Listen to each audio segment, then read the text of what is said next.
Ashamaa jaalatamtootaa fi kabajamtoota maatii bilisootii fi arra bilisoo maatii arra istiidiyoo bilisootiifitti argamna. Gaafii fi deebii jaalmurataadhaa wajjin godhuudhaa fi akkaataa kaka'umsa bilisootii fi jalqaba namni tokko waan isa kakaasuu jira. Waan kanarraa isa gaafachuudhaa fi akkasumas gama biraatiin bilisootiifiin guyyaa 23 ammajjii bara 2023 qophii isaa idilee oolmaa waraana bilisummaa Oromootii fi haala uummanni Oromoo keessa jiru isiniif gabaasuudhaaf qophii isaa hunda xumuree jira. Beeksisallee isiniif maxxansinee turree jira. Amma keessummaa keenya kan bilisootii fi wajjin wal baradhaa isiniin jennaas maanu. Jaalmurataa namoonni hedduun kaasiin beeksisa jiranii kasibiyyaa qoosni jiraniitii barsiisi. Ayyee akkuma beekamanis maqaan kiyyaa muratumaan jedhama murataa ibsaatiin egaa daawwattootaa fi hordoftoota keenya bakka nagaan nu eegdanii isinis egaa gaafii fi deebinaa godhuu keessaniif hedduu galatoomaa isiniin jedha. Ayyee egaa isinis galatoomaadha. Bilisootii fi kana durallee bantee turte. Innis iddoo daawwatachaanuu gaafii keenya duratti bilisootii fi akka mirratti cufamuu danda'ee haarootti amma kabiraa bantanii jirtanii. Daawwattoota keenyaaf ibsi kaduraa sana akka ta'e. Egaa bareedaadha.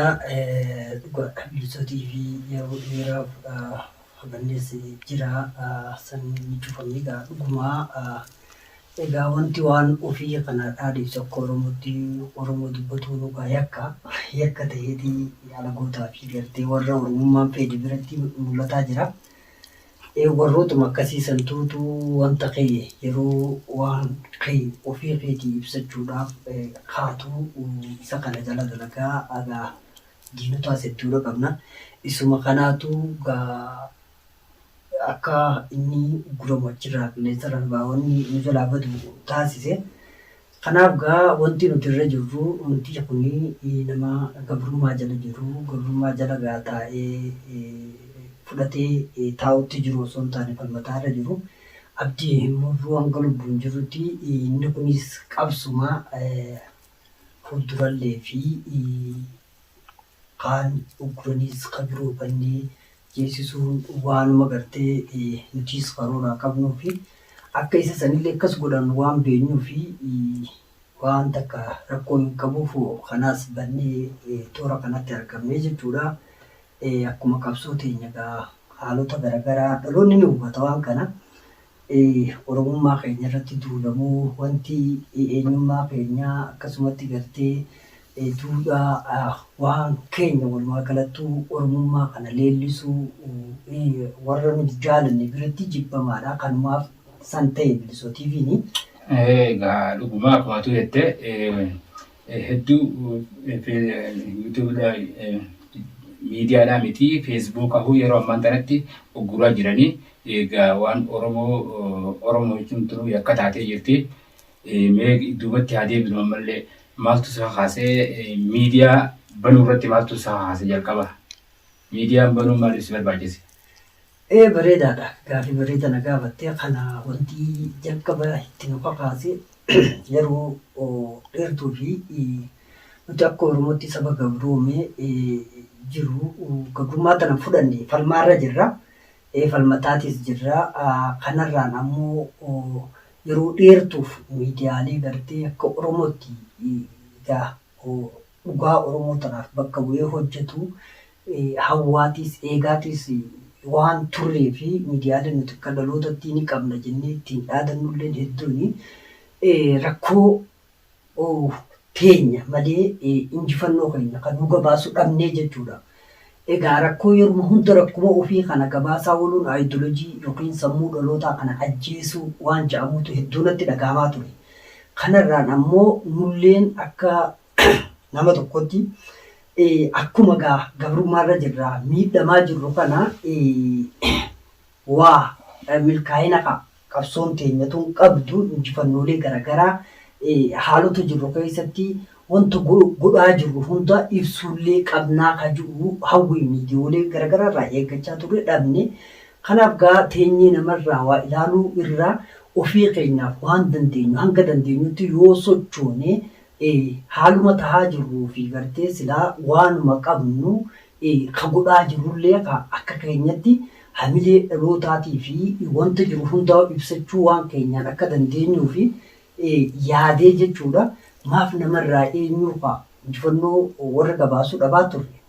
Yeroo dheeraadha. Dhugaadha akkuma turette miidiyaaleen hedduun keessaa bara 2008 egaa addi bilisummaa Oromoodhaa karaa biyyaa galee booda miidiyaan hedduun aktiivoonni hedduun bilisoomne jechaa turanii. Kanumaaf haasee jechuudhaati. Bareedaadha. Bilisoomni jechuu miti. Namuma injifannoo teenya tana nu gabaasuu dhabne yeroo sanii jechuudha. Injifannoo ofii gaabbaani yoo rakkuma ofitti himaa deemne nulleeni namuma rakkoo san taana. Garuu dhugaadha namni gabroomee rakkoo keessa jira. Rakkoo keessaa bahu falmaarraa jira. Falmaan teetun wanti ati falmu jirtu tuni wanta isiin goote asitti awwaalamaa deemuu injifannoo ofii lakkaawwachuu wallaalu jechuudha.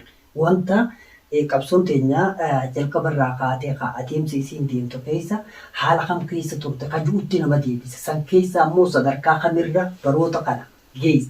Baroota isiin sadarkaa kanarra geesse miidiyaalee meeqa akka Oromootti as bahe kaja'amu kanatti siyaachisaa jechuudha. Miidiyaaleen beekon hoo adeemsa bu'aa bahii qabsoon keessa dabartee as dhufte injifannoo lakkaawwataa dhufte warqabsichi. Dhufte kana himuu dhiibsanii akkasuma tarkaanfilee garaagaraa waraanni bilisummaa Oromoo fudhachaa jiru kun hundi awwaalamee rakkoo qofa jechuudha. Rakkoo qofti gaafa himamtu gaa teessee nama abaluu akka namaan goota jettee nama arrabsuu irraa kana ofii itti seentee yoo gabaafatte hooyii akka keenyatti nutis waan dandeenyu waan keenya godhachuu qabna kajuutu kaka'umsi isaa guddaan itti nakaase kana jechuudha. Nutis nama akkuma eenyu afaanuma beenyu jechuudha. Hanguma dandeenyu sanitti waan keenya gabaafachuu qabna namarraa eeggannu isa juutu itti nafa kaase isa kanallee banne tooruma saniin gabaafannee gabaafataatis turre jechuudha. Yeroo akkasitti gaa hamileedhaan akkasitti itti kaatee gaa namarraan eeggannu ifiif godhannaa injifannoo teenyaas ifiif gabaafannaa jettee itti kaatee eegaltee akka itti kaatetti hin dhiifne galmaan gahuudhaaf waan san itti seentee jirta gammachuun hangam takkaas dhagahame yeroo sun. Bareedaadha. Gammachuuni isa san godhee akka yaade sanitti wantoota silaa namarraa eeggachuu taa'aa ture san ofii qijaaf gabaabachuudhaaf ofitti niin gammadaa jechuudha. Maaliif gammachuun natti dhagahama. Egaa ammallee wanti kun waan banameef akeekaaf haayyoo qaba inni mataan isaati. Ammallee hin hojjetamne sichi hojjechuu qabaa. Dhalli Oromoo addunyaarra jirtu hunduu ogummaa qabduuni dandeettii qabduuni haaluma jiru hundarratti waan tinnisuu qabduun tinniftee akka jabeessitu barbaannaa. Wanti ammaaf na gammachiisa jiru yoo jiraate yaanni kunuu burqee seenuu kan maaltu si dhagahame egaa akkas qilleensarraa sirraa buusuu fi sirraa cufanii akkasitti gaafa hordoftootaa fi gurra uummataati biraan gahaa turte waan hedduu hojjetaa turte yeroo qilleensarraa sirraa buusanii egaa duulli sirra godhamee asirratti maaltu si dhagahame?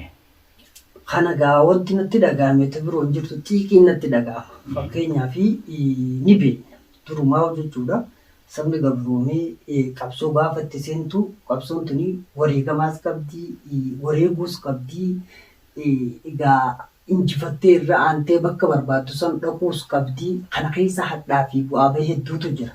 Gaafuma isa kana bannu akka diinaas hedduu qabnus beenya firraas hedduus qabnu beenya wanti isa kana dhabamsiisuuf natti dhagahame takkan jirtu garuu xiiqiin natti dhagahame. San caalaa jabaadhee akka waan kanarratti fuulleffadhee hojjedhu kaka'umsaatutu natti dhagahame malee wanti biroota natti dhagahamte akka gaddatti hin jiru jechuudha.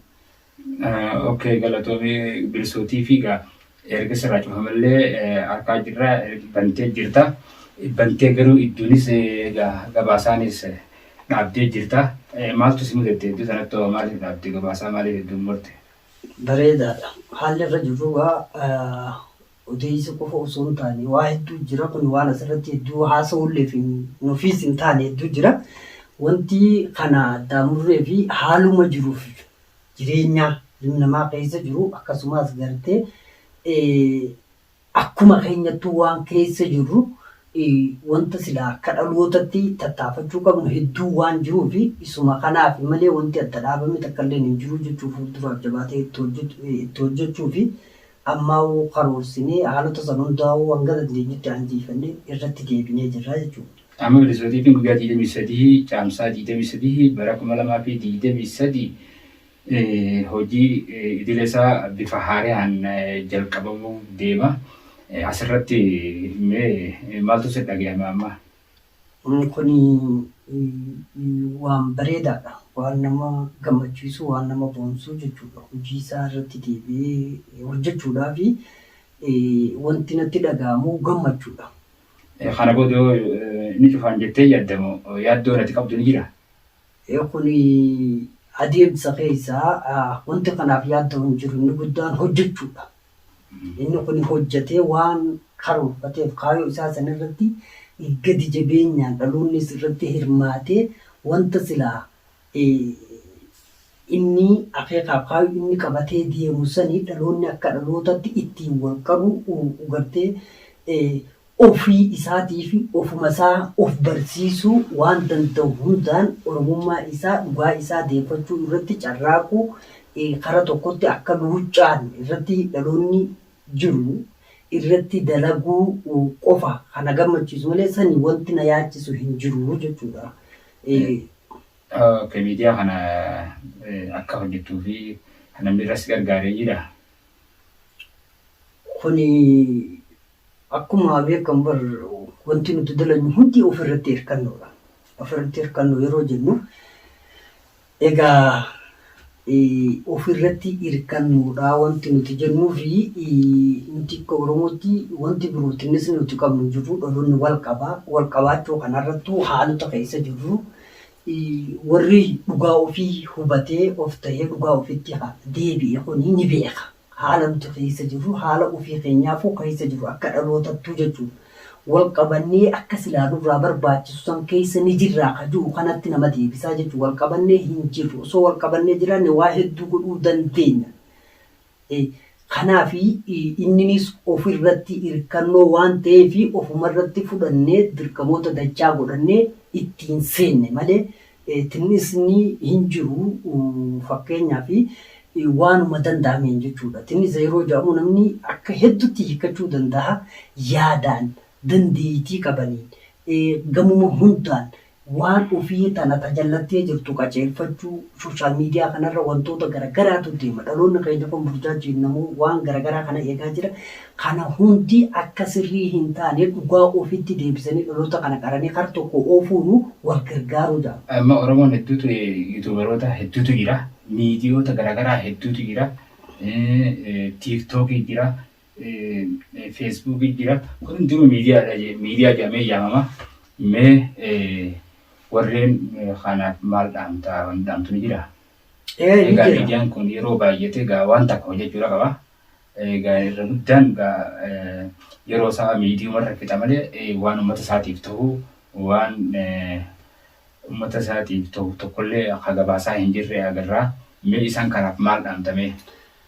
Bareedaadha. Wanni isaan kanaaf dhaamu nuti akka dhala Oromootti waan keessa jiru salphina keessa jiru namuu ni beeka.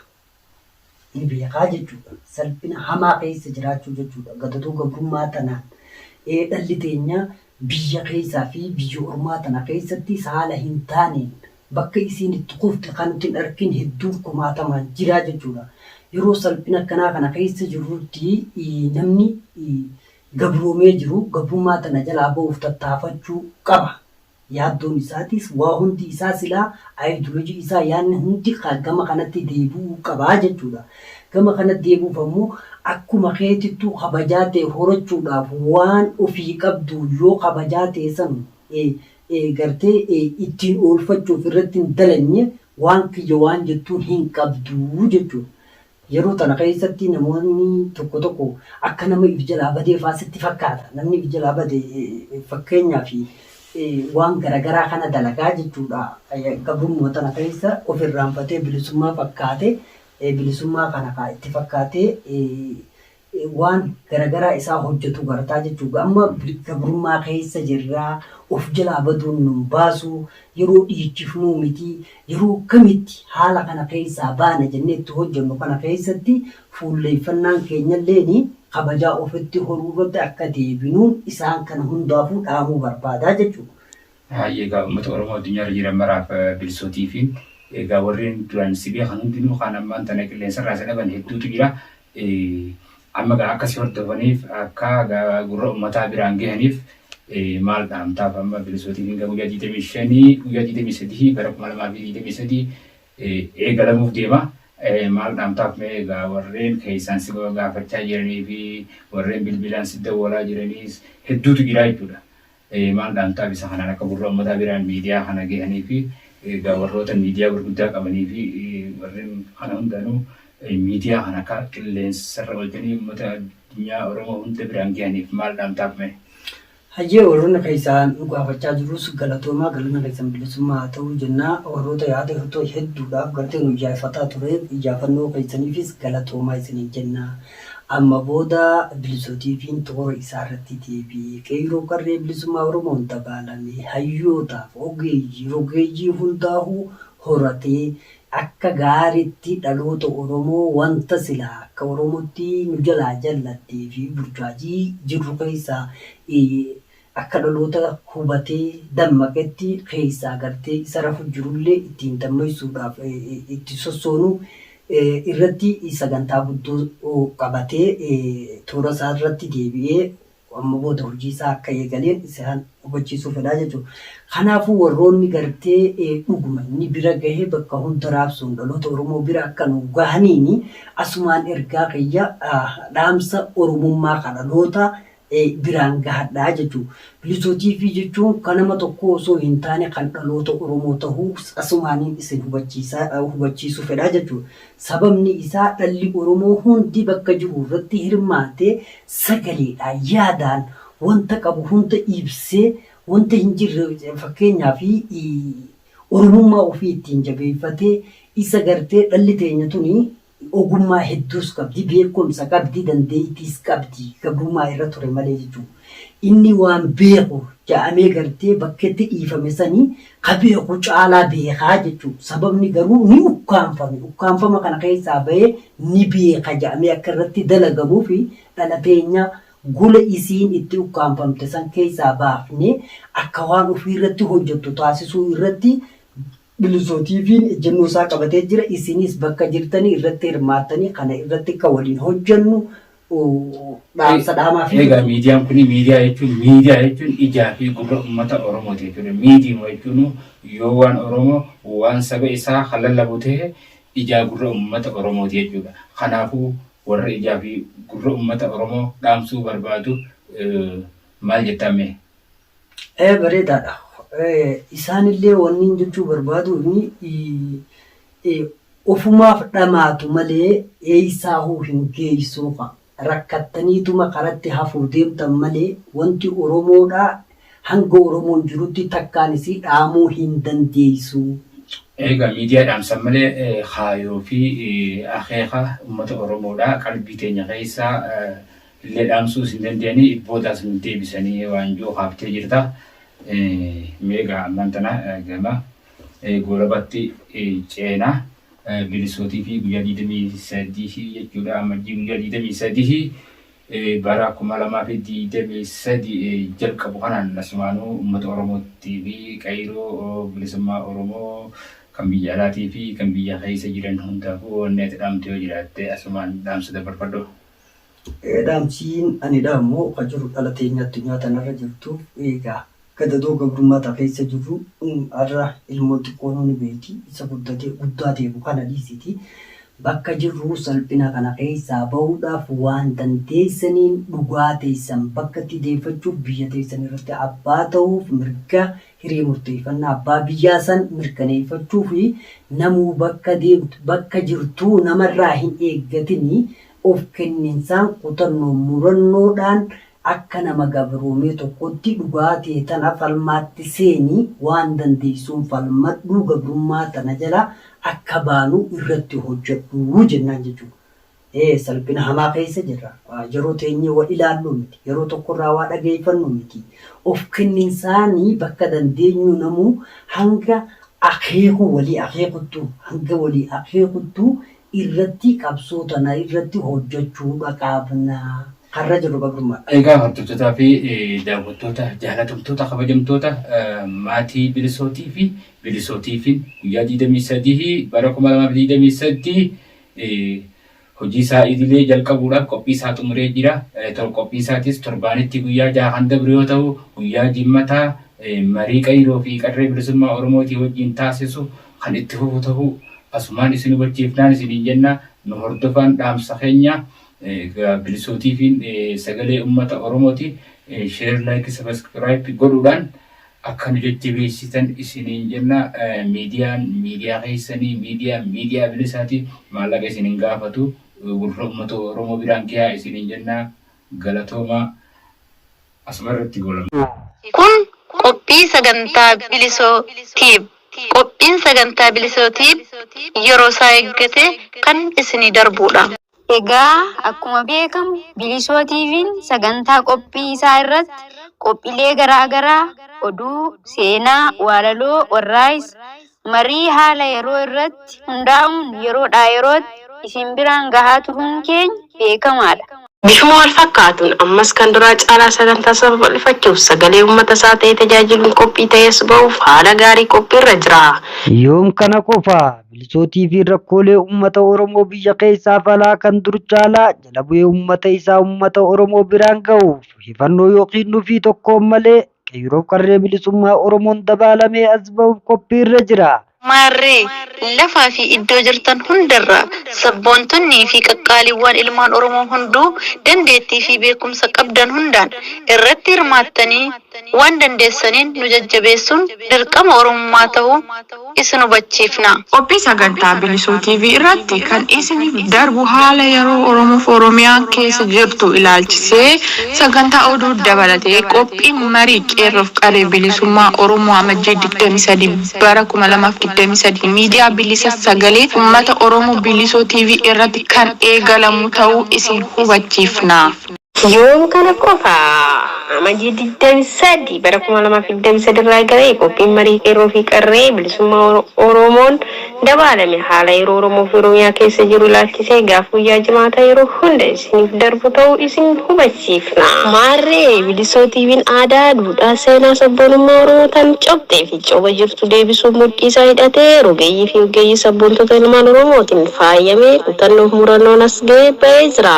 Maarree lafaa fi iddoo jirtan hundarraa sabboontonnii fi qaqqaaliiwwan ilmaan Oromoo hunduu dandeettii fi beekumsa qabdan hundaan irratti hirmaattanii waan dandeessaniin nu jajjabeessuun dirqama Oromummaa ta'uu isin hubachiifna. Bilisoo kallattii bilisoo TV wiixata hanga kamisaatti waaree booda akka lakkoofsa Habashaatti sa'aatii 10 irratti akka lakkoofsa Awurooppaatti sa'aatii 4 irratti yeroo hundaa kan isiniif darbu sagantaa oduu ta'uun isin hubachiifna. Kun qophii sagantaa bilisootiif. Qophiin sagantaa bilisootiif yeroo isaa eeggate kan isinii darbudha. Bilisootii fi jajjabeessuun dirqama dhaloota Oromoo addunyaarra jiru hundaa ta'uu isin hubachiifna. Kun qophii beeksisa sagantaa bilisootii fi kan amajjii 23 bara 2023 irraa eegalee isiniif darbudha. Egaa daawwattootaaf hordoftoota bilisootii fi hamma sagantaa birootiin walitti deebinutti horaa bulaa eebana. Toma dubbii kana gamnoo humbatala babbaroo delee dagala. Toma dubbii kana gamnoo humbatala babbaroo delee dagala. Imaarafta uumee yayyaba walaabu yoo dabu haleeli falmataa mirganabu. Imaarafta uumee yayyaba walaabu yoo dabu haleeli falmataa mirganabu. Kuni raajuma baraan baraas baranallees kittaa sirba. Irrebiya.